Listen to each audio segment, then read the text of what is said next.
Hello dear, स्वागत करता हूं आप सभी को यूट्यूब चैनल नर्सिंग ज्ञान में। GNM third year midwifery gynaecology का वीडियो नंबर 8वां है और यह आपका जो है शॉर्ट क्वेश्चन का सीरीज चल रहा है। ओके, तो जितने भी शॉर्ट क्वेश्चंस होंगे पहले हम लोग शॉर्ट क्वेश्चंस का ही देखेंगे, फिर उसके बाद लॉन्ग क्वेश्चंस की तरफ चलेंगे। ओके, तो यह आपका 8वां नंबर का वीडियो है मिडवाइफरी गायनिकोलॉजी का जीएनएम थर्ड ईयर के लिए। इससे पहले अगर आप कोई भी वीडियो नहीं देखे हैं तो जाकर प्ले लिस्ट बना हुआ है, वहाँ से आप जो है सीरियल वाइज जो है आप चीज़ों को देख सकते हैं। ठीक है, चलिए शुरू करते हैं।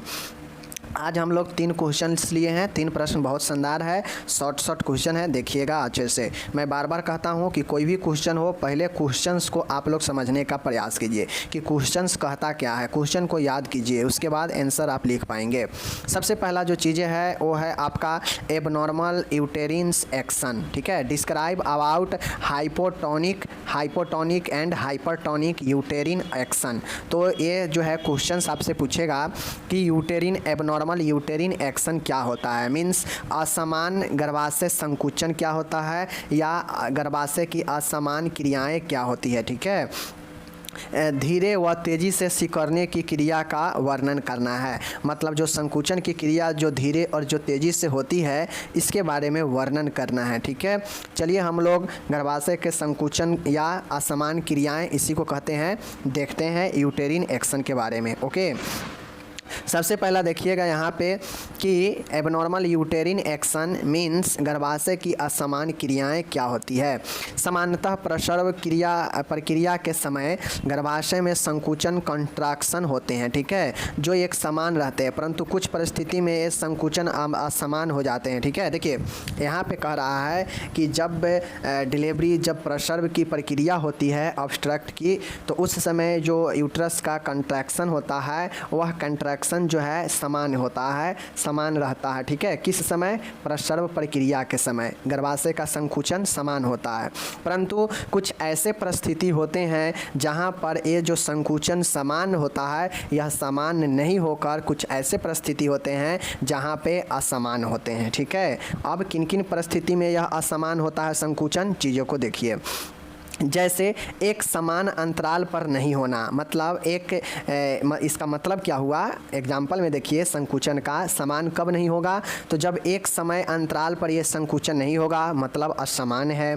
कभी तीव्र होगा, कभी धीरे धीरे संकुचन होगा। संकुचन मतलब समझ रहे हैं ना, कंट्रैक्शन मतलब सिकुड़न, तो ये सिकुड़न जो है एक समय अंतराल पर नहीं होगा, या कभी तेज़ी से सिकुड़न होगा, कभी धीरे धीरे होगा, जिससे प्रसव प्रक्रिया में बाधा पड़ती है। इसी को असमान गर्भाशय क्रियाएं या असमान संकुचन कहते हैं। सीधा समझिए कि असमान का मतलब होता है कि कभी धीरा, कभी धीरे धीरे और कभी तेज़ी के साथ जो है यह जो गर्भाशय है उसका संकुचन होना ही जो है असमान गर्भाशय क्रियाएं कहलाते हैं। ठीक है, अब ये होता कब है, तो कभी कभी समय अंतराल जो है बहुत जो है समान नहीं होते हैं, कभी कभी तीव्र होते हैं, कभी कभी धीरा होता है, मतलब बिल्कुल जो कंट्रैक्शन होता है यूट्रस का वह जो है एबनॉर्मल हो जाता है, असमान होता है। और समान का मतलब क्या है कि कभी संकुचन धीरे धीरे होगा, कभी यूट्रस का संकुचन तेज़ी के साथ होगा, और कभी जो है बिना कोई समय अंतराल के कोई ठीक नहीं रहेगा कि कब होगा कब नहीं होगा, जबकि प्रसव प्रक्रिया के दौरान एक समान यह होना चाहिए। वैसे एक समान नहीं होता है, और नहीं में क्या क्या होता है, तो ये सारे चीज़ें होता है, तो इसीलिए हम इसको असमान गर्भाशय क्रियाएं या असमान गर्भाशय संकुचन कहते हैं। समझ गए चीज़ को? चलिए, ये हो गया। अब हम लोग इसका कारण देखते हैं, कॉज देखते हैं। कॉज क्या है देख लीजिए। कॉज का मतलब होता है कि अधिक आयु में प्रथम बार की गर्भावस्था। ठीक है, अगर कोई फीमेल है अधिक आयु का है और प्रथम बार अगर वह प्रेगनेंसी में है तो यह कारण बनता है कि उसका संकुचन प्रसव क्रिया में असमान हो। ठीक है, बहु प्रसव मतलब मल्टी ग्रेविडा, मतलब एक से अधिक प्रसव हुआ हो। ठीक है, अवधि के पहले प्रसव क्रिया प्रारंभ होना, मतलब जो समय है उससे पहले ही जो है डिलीवरी का प्रक्रिया जो है शुरू हो जाना। भय व चिंता सताना, श्रोणि का संकरा होना, मतलब कॉन्ट्रैक्टेड पेल्विस। ठीक है, संकरा होना। कुस्थित माल पोजीशन अथवा कुप्रस्तुति माल प्रेजेंटेशन, मतलब जो कुस्थिति जो पोजीशन होगा वह जो है अलग होगा, या जो है माल प्रेजेंटेशन मतलब कुप्रस्तुति होगा। ओके, उसके बाद है यूट्रस की कोई भी विकृति अथवा विकार होना। ये सब जो है कारण बनते हैं एबनॉर्मल एबनॉर्मल एक्शन का यूट्रस का, ठीक है। तो अगर आपसे पूछेगा, इसके कारण पूछेंगे कि बताइए किन किन कारण से जो है जो कंट्राक्शन है वो एबनॉर्मल होता है, यानी एक्शन एबनॉर्मल होता है यूट्रस का। तो अधिक आयु में प्रेगनेंसी होना, ठीक है, बहुप्रसव मतलब मल्टीग्रेविडा, अवधि से पहले प्रसव क्रिया मतलब समय से पहले ही जो है प्रसव की प्रक्रिया प्रारंभ हो जाना, मतलब बच्चे के जन्म देने की जो प्रक्रिया है समय से पहले ही जो है शुरू हो जाना, प्रीमेच्योरिटी।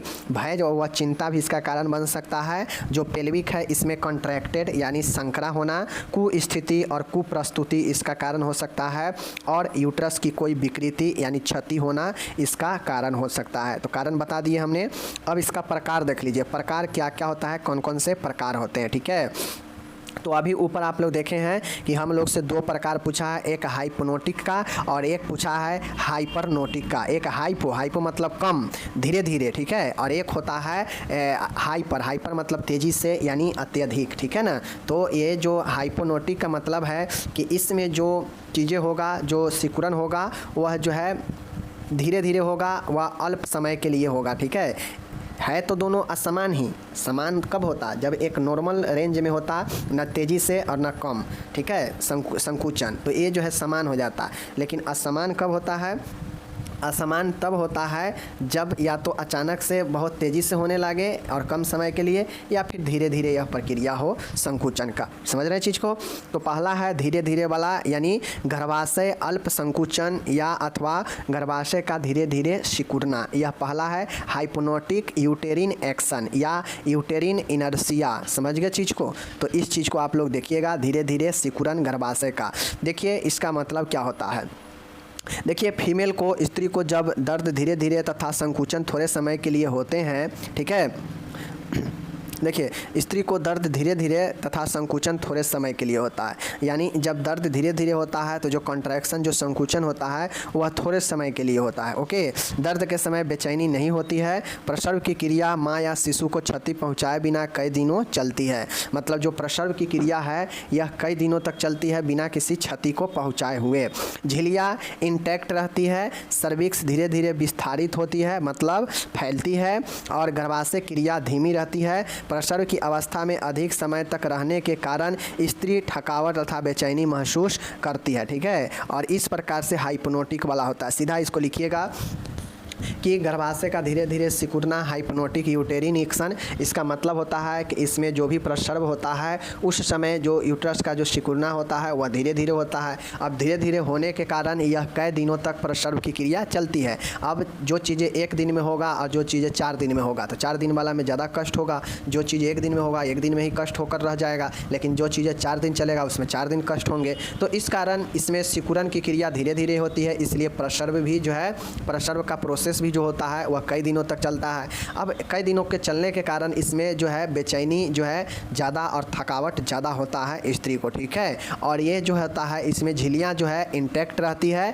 और इसमें जो सर्विक्स है वह धीरे धीरे विस्तारित होती है। तो चीज़ों को समझ गए, कोई दिक्कत, इसीलिए इसे जो है अल्प या गर्भाशय का धीरे सिकुड़ना हाइप्नोटिक यूटेरिन एक्शन कहा गया है। ओके, चलिए दूसरा देखिएगा हाइपरनोटिक यूटेरिन एक्शन। हाइपरनोटिक यूटेरिन एक्शन का मतलब हो गया कि तीव्र यानी तेज़ी के साथ जो है गर्भाशय का संकुचन होगा। यह गर्भाशय की एक असमान स्थिति होती है, इसमें गर्भाशय तेज़ी से सिकुड़ता है, ठीक है। कभी कभी यह स्थिति ऑक्सीटोसिन की अधिक मात्रा देने से भी हो जाती है। गर्भाशय के कोर्नू वाले भाग से संकुचन व दर्द प्रारंभ होता है, जो यूट्रस के निचले वाले भाग में अधिक समय तक रहता है, ठीक है। तीव्र दर्द, देखिए यहाँ पे आप लोग देखिएगा, तीव्र दर्द होने के बावजूद भी जो है यूट्रस का मुख धीरे धीरे खुलता है, झिल्लियाँ जल्दी फट जाती है, स्त्री को पीठ तथा मलाशय में दर्द होता है। साथियों एक चीज़ समझिएगा कि जो आपके ये हाइपरनोटिक यूटेरिन एक्शन है मीन्स तीव्र गर्भाशय संकुचन है, इसका मतलब होता है कि संकुचन कहिए या क्रिया कहिए, क्रिया का मतलब तेज़ी से काम, ठीक है, संकुचन मतलब तेज़ी से सिकुड़ना, बात वही है, ठीक है। तो जो हाइपरनोटिक है इसमें जो यूट्रस है वह एक असमान स्थिति में होता है, और इसमें जो तेज़ी गर्भाशय होता है उसमें तेज़ी से सिकुड़न होता है, ठीक है। यह कभी कभी होता है कि ज़्यादा ऑक्सीटोसिन देने के कारण भी ये चीज़ें होने लगता है, जिसके कारण यूट्रस में जो है एक्शन जो है ज़्यादा हो जाता है और तेज़ी के साथ होने लगता है। अब ये चीज़ें तेज़ी से होता है इसलिए इसमें तेज़ दर्द होता है। इसमें जो दर्द होता है यूट्रस के निचले वाले भाग में अधिक होता है, ठीक है। किसमें? हाइपरनोटिक यूटेरिन एक्शन। एक्शन मतलब संकुचन, मतलब तीव्र गर्भाशय संकुचन,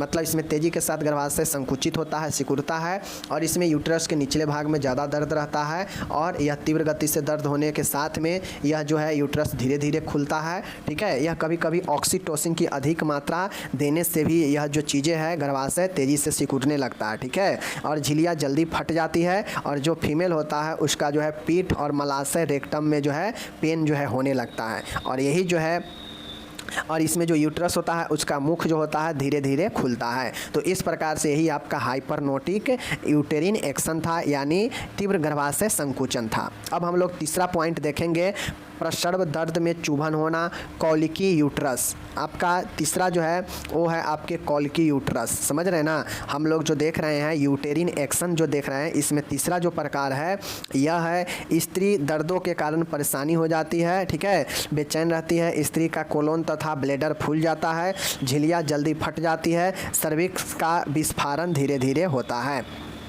तीसरा जो टाइप्स है वो है कॉलिकी यूट्रस। कॉलिकी यूट्रस मतलब होता है कि प्रसव दर्द में चुभन होना, मतलब चुभन होता है कैसे?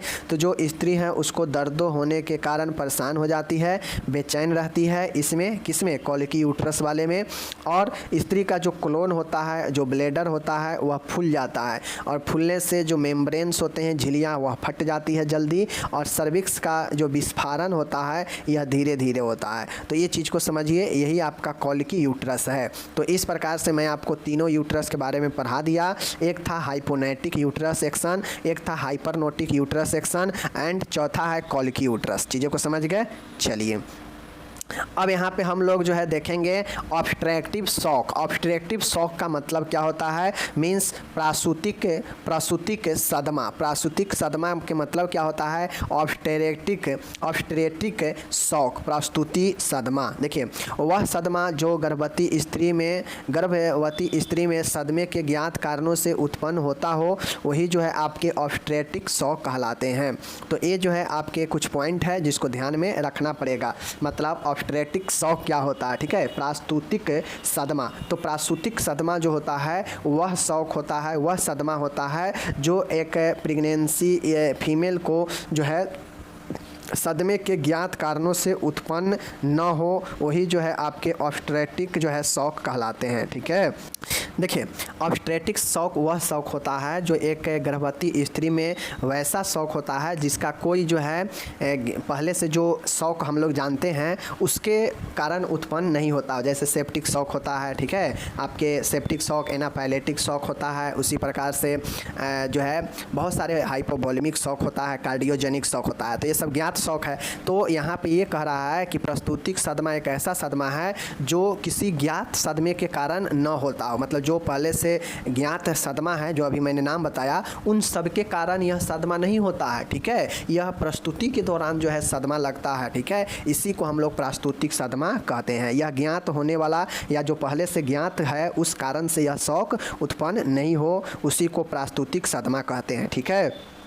चलिए अब कारण देख लीजिए कि किन किन कारणों से प्रास्तुतिक सदमा लगता है, ऑब्स्ट्रेटिक शॉक। कारण देख लीजिए तो देखिए यह प्रेगनेंसी के कारण हो सकता है, या फिर प्यूरल सेप्सिस प्रस्तुतिक पुतिता के कारण हो सकता है, मीन्स प्रस्तुति में कोई संक्रमण होने के कारण ये चीज़ें हो सकता है। पीपीएच या एपीएच, समझ रहे हैं ना, पोस्ट पार्टम हेमरेज या एंटीनेंटल पार्टम हेमरेज, ये चीज़ें समझ गए।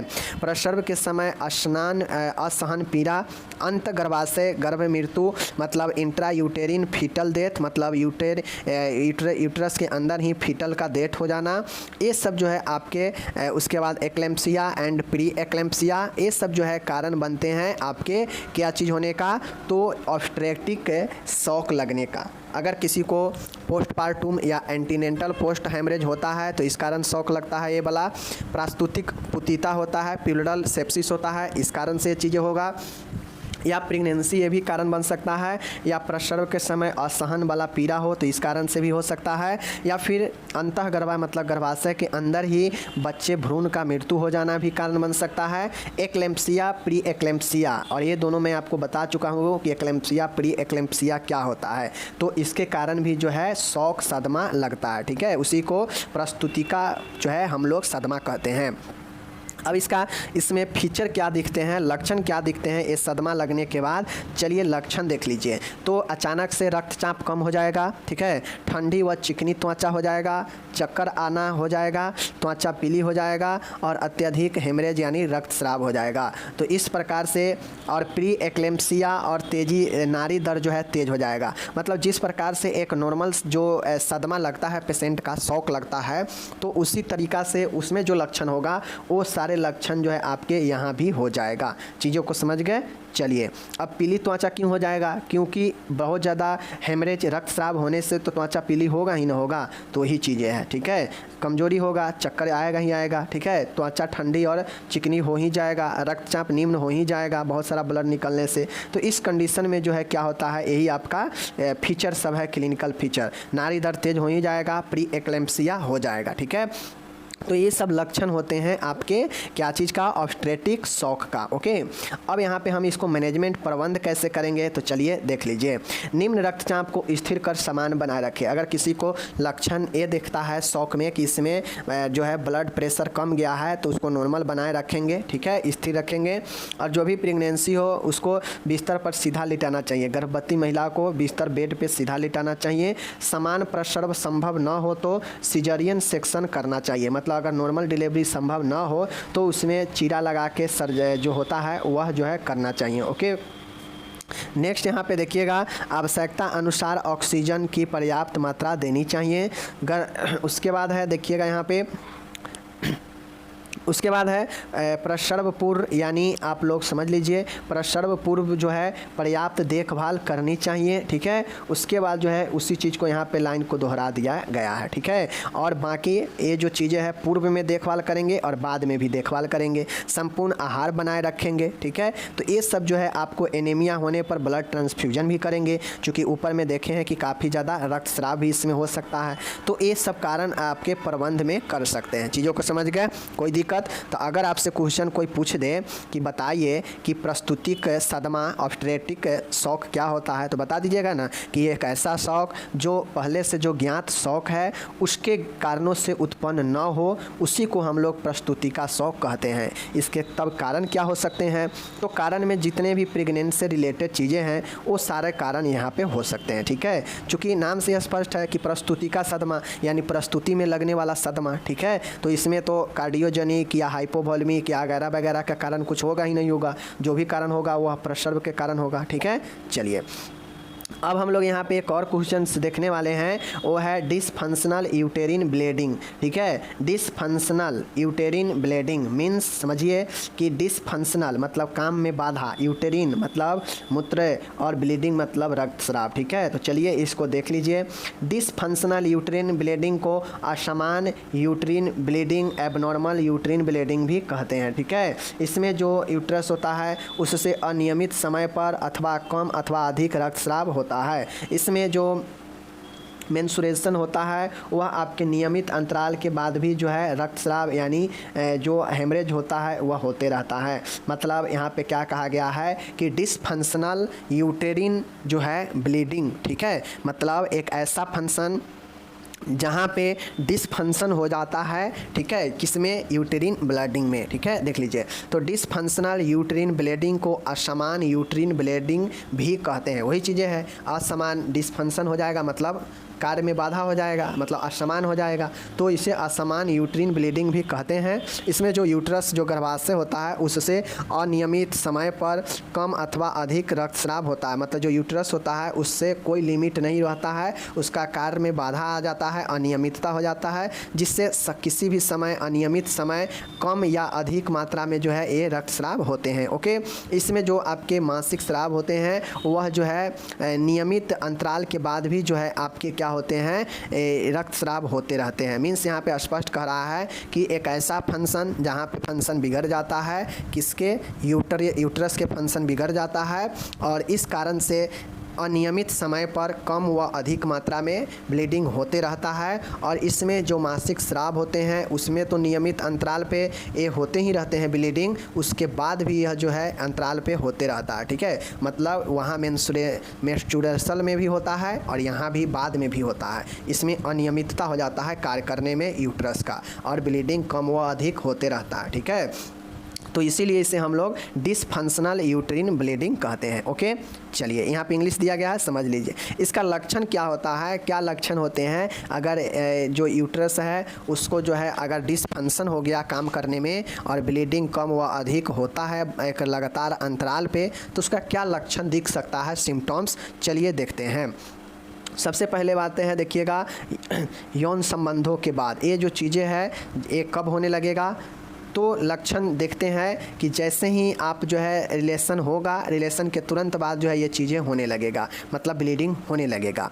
मेनोपॉज के बाद, अब मेनोपॉज आप लोग समझते हैं कि मेनोपॉज कब होता है, तो उसके बाद ये चीज़ें होने लगेगा। अधिक मात्रा में रक्तस्राव भी इसका लक्षण बन सकता है। ओके, उसके बाद देखिएगा स्पॉटिंग और ब्लीडिंग बिटवीन पीरियड्स, मतलब जो माहवारी के बीच में जो होता है उस बीच में भी जो है ये ब्लीडिंग हो सकता है, ठीक है। ऐसा नहीं है कि उसमें जो है रुक जाएगा। ओके, और अधिक दिनों तक जो है ये चीज़ें चलेगा माहवारी, ठीक है, long day, bleeding for long day तक चलेगा। मतलब ये सब कुछ लक्षण दिखते हैं जहाँ पे सिर्फ और सिर्फ जो है ब्लीडिंग का ही बात है, समझ गए। चाहे वो आपके रिलेशन के बाद हो या मोनोपेज के बाद हो या फिर जो है अत्यधिक मात्रा में ब्लीडिंग ही हो या फिर महामारी के बीच में ही ये चीज़ें होने लगे या महामारी कई दिनों तक खींच सकता है ये ब्लीडिंग होने से।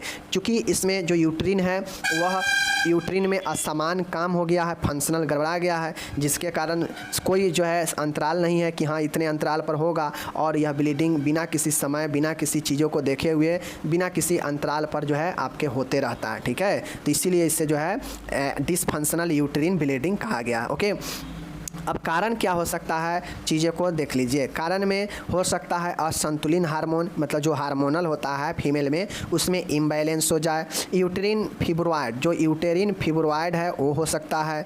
ओवरी, गर्भाशय, सर्विक्स, कैंसर, ये सब का कैंसर भी इसका कारण हो सकता है कि रेगुलर जो है आपके ब्लीडिंग रक्तस्राव होता रहे। उसके बाद है गर्भाशय दीवार का पतला होना, थिकनिंग ऑफ यूटेरिन बाल, मतलब जो इस यूट्रस का जो बाल होता है, दीवार होता है, उसका पतला हो जाना, ठीक है।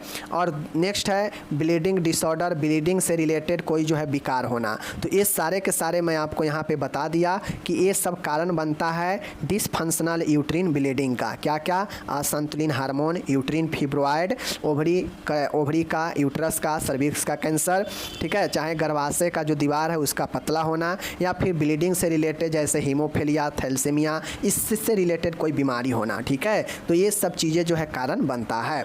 तो आपको मैं कारण बता दिया, लक्षण बता दिया, और ये आपके डिसफंक्शनल यूट्रिन ब्लीडिंग होता क्या है ये बता दिए। ओके, चलिए मिलेंगे अगले वीडियो में। कोई अगर क्यूरीज हो तो आप लोग मैसेज कीजिएगा, मैं बता दूंगा। बाकी इंग्लिश वाले के लिए यहाँ पे इंग्लिश सबका इसी के साथ में दे दिया गया था, और ऊपर वाले प्रश्न का जो है एबनॉर्मल यूट्रिन एक्शन का इंग्लिश यहाँ पे दिए गए हैं। तो इंग्लिश वाले इंग्लिश में देख लीजिए और हिंदी वाले अपना हिंदी में देख लीजिएगा। हिंदी वाले के लिए तो सभी जगह मान्य है। ओके, बाकी चलिए मिलेंगे किसी और वीडियो के साथ, तब तक आप अपना ख्याल रखिए। और मैं ही कहूँगा कि पढ़ते हैं तो ध्यान से पढ़िए, मन से पढ़िए। और मैं ये ज़रूर कहूँगा कि प्रथम बार वीडियो देखिए, दूसरा बार डिस्क्रिप्शन में जब आइए थोड़ी देर के बाद, कुछ घंटों के बाद, तो आपको PDF डिस्क्रिप्शन में मिल जाएगा वीडियो के कुछ देर के बाद। तो PDF डाउनलोड करके अपने कॉपी में बना लीजिए और आपको इससे बहुत फ़ायदा होगा। ओके, चलिए मिलेंगे अगले वीडियो में। धन्यवाद।